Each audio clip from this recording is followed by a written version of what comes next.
A very good morning to everyone present here.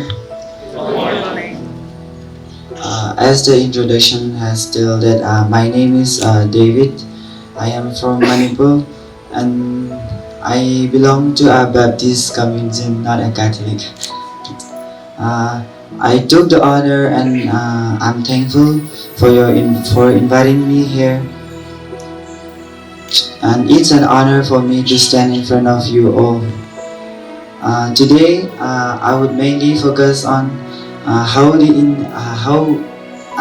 be giving a speech on based on how we should or how the freedom can be celebrated in a short speech. First of all, it's an honor to stand before you on this auspicious occasions of the Independence Day. As we gather here today, we commemorate the relentless struggles, the sacrifice, and the unwavering spirit that lead our nations to break free from the chains of the colonial rule and claim its rightful place among the free and the sovereign nations of the world.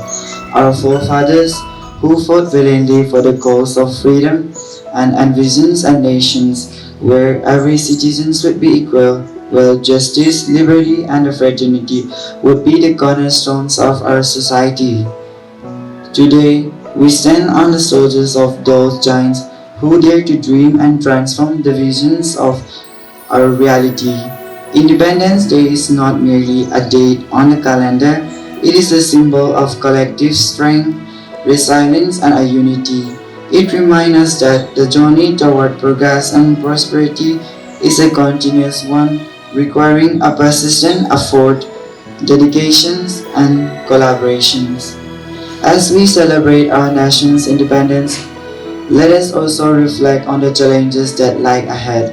We must strive to uphold the principles of our constitutions, ensuring that every citizen's rights are protected and that no one is left behind.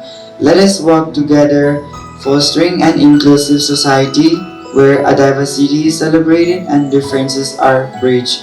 Educations and innovations and sustainable development must be at the forefront of our endeavors. By investing in our youth, empowering them with knowledge and skills, we pave the way for a brighter future. Let us embrace the technology and the advancement while preserving our cultural heritage and the values. On this Independence Day, let us renew our commitment to building a nation that stands as a beacon of hope and progress for the generations to come. Together, we can overcome any obstacles, realizing the dreams of our freedom fighters and leaving a legacy that makes India proud. May our tricolor flags fly high, representing our unity, diversity, and unwavering determinations. Everyone, Jai Hind. With this, I conclude my speech and thank you all once again.